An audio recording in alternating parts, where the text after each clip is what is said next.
is Lisa from Mobile Tech Review, and today we're going to look at an exciting Android tablet. This is the Acer Iconia Tab A700, and it's the first 1080p Android tablet to hit the market. And we're going to look at it now. The Acer Iconia Tab A700. I think this is going to sell really well, folks. $449, and for that you get a 1080p display, a quad-core Tegra 3 processor, and 32 gigs of storage, plus a lot of other stuff too. But that's really pretty compelling for those who want a higher quality display. As you're taking a look at it right now, you're thinking, well, that looks a lot like the standard Android desktop, and that's because it does scaling well, because the 1080p on 10.1 inches would be pretty darn teeny tiny to see. So what you're getting instead is a lot sharper text, images that pop more, and also this is a very nice panel in terms of color quality. You can probably just see right here, the warm tones really come out nicely in the grass. This is not as cool as the Acer Iconia A510 display was, which is kind of on the cool side.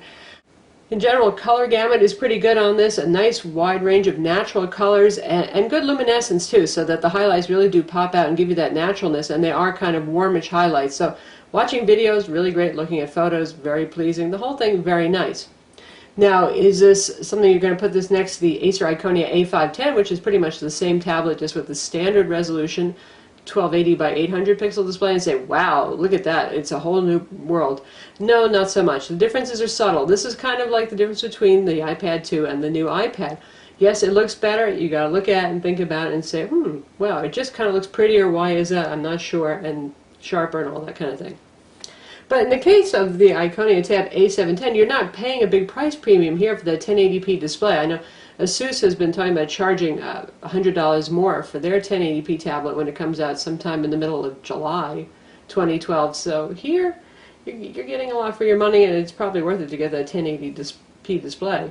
And one interesting thought, you can actually watch 1080p video natively without any kind of scaling necessary on the internal panel. No resorting to HDMI if you actually want to play it on the 1080p display. In terms of features, design, looks, this is the Acer Iconia A510 all over again, including the bundled software even. It looks pretty much identical. It has the same ports, it has the same software, it runs Android OS 4.0 Ice Cream Sandwich. It's running 4.04 to be specific. And with a relatively little customization of the user interface, we don't usually see much on Ice Cream Sandwich tablets. 10.1-inch display, 10 points of multi-touch are supported. Acer claims 178-degree wide viewing angles. I'm not seeing that so much, but it may be because this is also a very glossy panel, so the glare does become an issue as you move off to the side with this tablet. Nice viewing angles when you're holding in front of you like you naturally would, no having to tilt it back and forth or anything like that. Just saying, if you go all the way out to the side, well, yeah, things get a little harder to see. The display has 224 ppi pixel density, and that's obviously quite high. You're looking at about, well, double the resolution of a standard Android 10-inch tablet that's running at 1280 by 800, and it compares pretty nicely to the 264 ppi new iPad. Still not quite as high, but then again, how good are your eyes? Can you really see the difference between 224 and 268 or 264? Not so sure. Text looks really nice and sharp on this. Let's just put it that way. In terms of features, we've got the front 1 megapixel camera. On the side we have our micro USB port right here, and this is for transferring data to the tablet. This is not the USB host port. That's the interesting thing. Just like the A510, we have this combo port. It looks a little bit funky if we zoom in and take a look at it. That's because it's got notches on it, so you can only use Acer's own charger with this, but it also accepts micro USB cables, and you can use the included micro USB dongle to use USB peripherals with this USB host mode. We'll cover that a bit more later. And you can see there's your reset hole. And we have our stereo speakers with good separation, one on each end. Nice volume. Again, like the A510, this has quite nice sound, and it has Dolby Mobile 3 audio that's upgradable to 3+. Back to this side again, you can see there's a little door here. If you open it up, there's your micro SD card slot. And that slot supports SD card slots up to SDXC, which means 64 gig capacity. And this is a dummy slot over here, does nothing. If it had a SIM card slot or a micro SIM card slot, well, that's where it would be. It does not. This is a Wi-Fi only tablet, at least in the United States. Top corner here we have our volume controls, and you can see two little dots on one end, one dot on the other, so you can feel the difference so you know if you're going up or down. And it's your rotation lock slider. Over here we have our headphone jack, the power button, nicely raised, metal, good tactile, but not like accidentally easy to press kind of button, so I like that quite a bit. And on the back we have Acer's rubbery, rugged, soft touch kind of finish. This is available in your choice of black or silver, by the way. And we have the 5 megapixel camera back here, and the little Dolby logo, and that's it. No Olympic rings here. I know some of you were bent out of shape about the A510's Olympic rings. Not sure what's wrong with the Olympics exactly, but nothing here except for the Acer logo and the Dolby logo. Not the skinniest tablet on the planet, again, just like the A510. This is 0.43 inches thick, so, well, not super fatty either, and it weighs 1.47 pounds. And just like the A510, we forgive Acer because they managed to put a 9800 milliamp battery in this. That's a big battery. They claim up to 13 hours of video playback time for locally stored content and 11 hours of streaming playback. Now, we're still testing the battery, but so far, battery life is quite good, and this display is not inordinately draining it. Now, speaking of that 1080p display and any kind of detrimental effects it might have, obviously so far it looks like battery life is doing pretty well, and performance is good too. We were wondering if the 1080p display would really drag down performance. It's pretty close to the A510, running on this same 1.3 gigahertz Tegra 3 quad-core processor with 5th companion core. In quadrant, we got a 3646, which is pretty close to the A510, which scored 3800.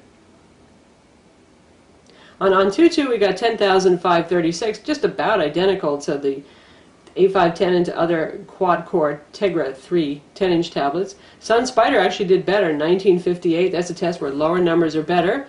And the Egypt off-screen test was 58 FIPS. Really very good stuff there. A little bit lower than the 63-ish FIPS we've been seeing on standard resolution tablets, but boy, if you're only losing 5 FIPS and gaining that much resolution, no complaints there.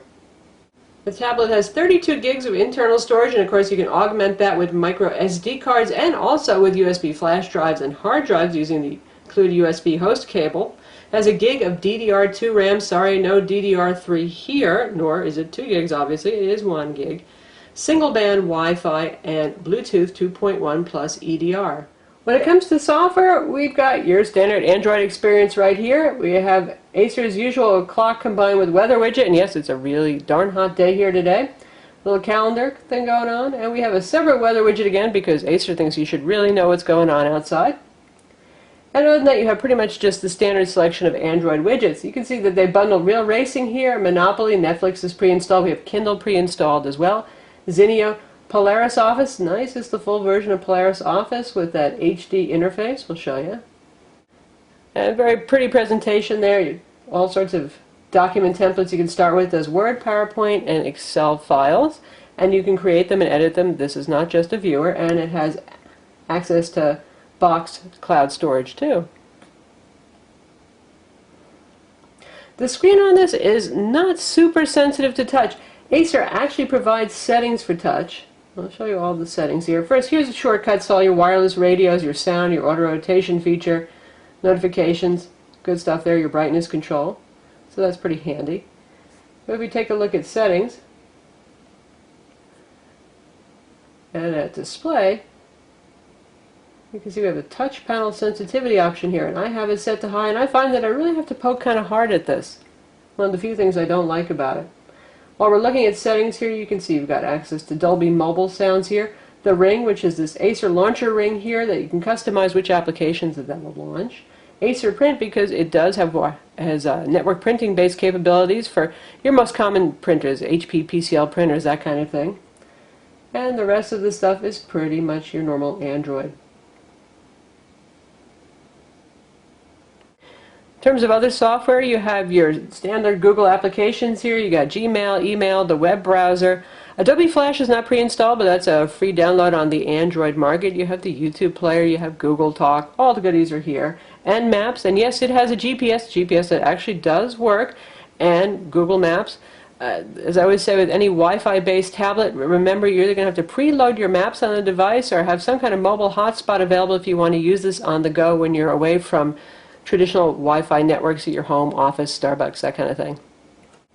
Acer's Clear.fi is here, and that's for wireless DLNA sharing of media, and we've got Wild Tangent link here to Wild Tangent Games, a voice recorder. All the basics are on board. And of course the Google Play Store so you can download applications. And for those of you who are not familiar with Acer's Ring, here it is, a little persistent belly button.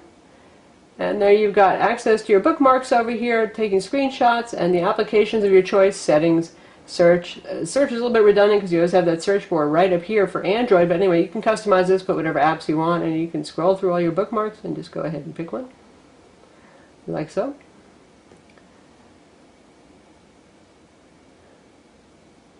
And here's CNN website, rendered in its full beauty, no mobilization going on here.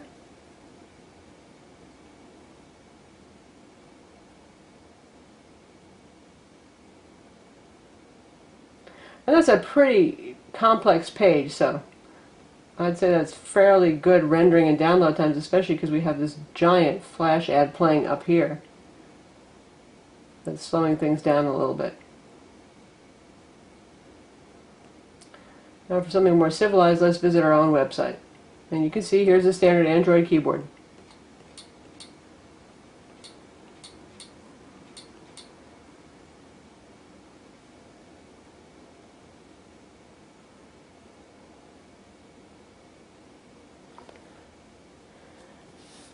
That loads a lot more quickly and smoothly, even at 1080p, and text is nice and sharp, super duper sharp in fact. The pinch zooming might not be quite as fast as on your standard resolution quad-core tablet, but again, I think it's worth it for the clarity of text that you get. While we're looking at the browser, there's an interesting little enhancement over here. See that square barcode symbol? Tap on it and it'll make a square barcode of whatever page you're on so you can share it with somebody or bookmark it using yet another device. Interesting. So how about books? One of the reasons you might want a sharper, more high-resolution display is for books. So we're here in Google Play Books, and we're going to check out a book now. And you can see it's a neutral white, which is very easy on the eyes. It's not just pleasing for photographs, but the lack of a tint is more restful for your eyes. Nice sharp illustrations here, text is looking good. And if we zoom in, you can see just how nice the text looks. So certainly pleasant for e-reading. The only thing that isn't so pleasant is the glare, but that's a problem with all these tablets. They have very glossy displays. The tablet does have USB host, and that means you can use USB peripherals. And Acer always does a really good job of supporting USB peripherals. It supports keyboards, mice, game controllers, hard drives, flash drives, even NTFS. They actually include NTFS support, which is unusual. We have a Western Digital Passport 500 gig hard drive that's supported formatted NTFS, and we're going to plug it in right now and see what happens. This is the little dongle adapter that Acer includes in the box. They don't make you go hunt for one of these hard to find little things. Just plug your USB peripheral into that, and then we stick that into the multi-purpose port on the bottom. My only complaints about this, you can see right now we're already tilted a little bit because this sticks out the bottom. So if you actually want to use it with the stand, you're going to need a taller stand.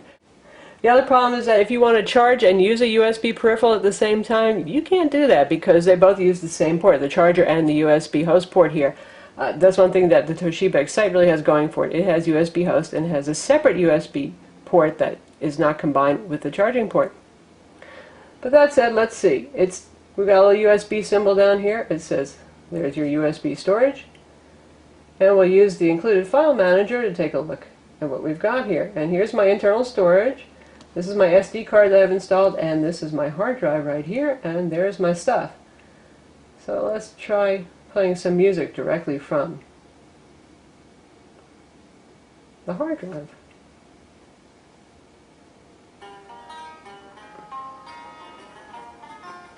Voila, it works. And we're just about half volume right now, so it's pretty loud and nice sounding. So there it is, handy dandy USB mass storage right on the device. Now, you're still going to be beholden to Android and drivers, so USB 3G and 4G dongles, no, there aren't Android drivers for that, nor for USB sound cards, some of the more advanced things. So you're just looking at the basic peripherals here. So now let's get to the good stuff. How about some video on this 1080p display? We have our usual 1080p trailer, which on other displays has to scale to fit. In this case, we're going to be able to play full 1080p on the 1080p display. This is a 5.1 MPEG-4 high-profile video, and by the way, this does output 5.1 audio over the micro HDMI port that it has. In person, I can tell you it looks very nice, very sharp, great colors, a lot of luminance too that really brings people's faces alive. And how about some Tegra Zone games? We're going to use Dark Meadow here because, well, that is one of the most gorgeous games currently available for Android. Lots of detail in the game. A little bit, yeah, some gross monsters here, so those of you who don't like gross, disgusting monsters, well, it does have those.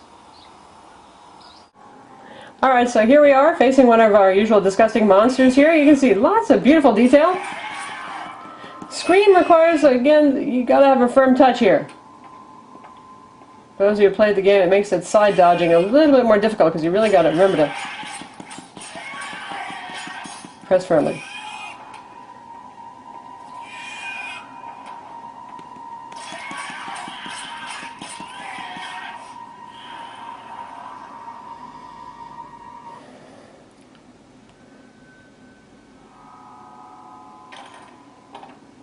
So, I should probably discuss something with you. And again, you can hear the speakers. We're going to a little lighter area so you can see some more detail. While you're looking around, you may run into some... Really nice. Graphics made even better by this beautiful display. Maybe they are not friendly. Nice view of the sky. It seems like they can't really kill you. Good speed. I've more times than I can count. You get into it with them, they get the Very responsive. As you can see, you can make yourself dizzy doing that. So there's Dark Meadow, a very demanding Tegra 3 game that uses the Unreal Engine. And those of you who've read about the Acer Iconia A700, you know that it got toasty when playing games, and I went through the entire pretty long game of Dark Meadow toasting my right hand because this corner right here on the backside got up to about 106 degrees sometimes, and happily you would think this might run even hotter because it's pushing more pixels, but no. I don't know if Acer tweaked something, but it really, the hottest it's gotten is 99, which is warm, you'll feel it, but it's not going to make your hands start sweating.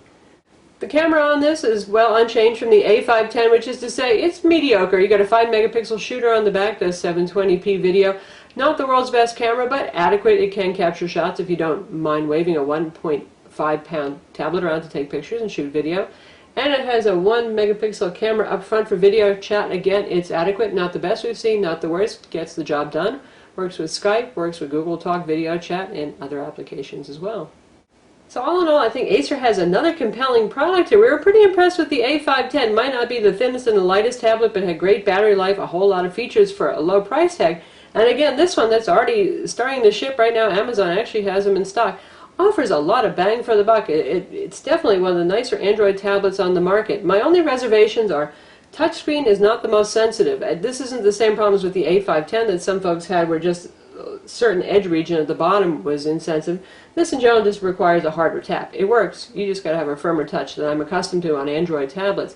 The other thing is we've noticed some stability issues here, and then that may have to do with the resolution. A couple more crashes than we're used to seeing in Dark Meadow, for example, and even the Google Play Store sometimes crash on this. Not unbearable, not 20 times a day, but more noticeable than on the average tablet. Of course, this thing is brand spanking new, and Acer tends to release a firmware within a couple of weeks after releasing a product that updates all the little, makes fixes rather for all the little problems that the tablet might have. So all in all, we're liking it a lot. Nice product, great price, and full 1080p display.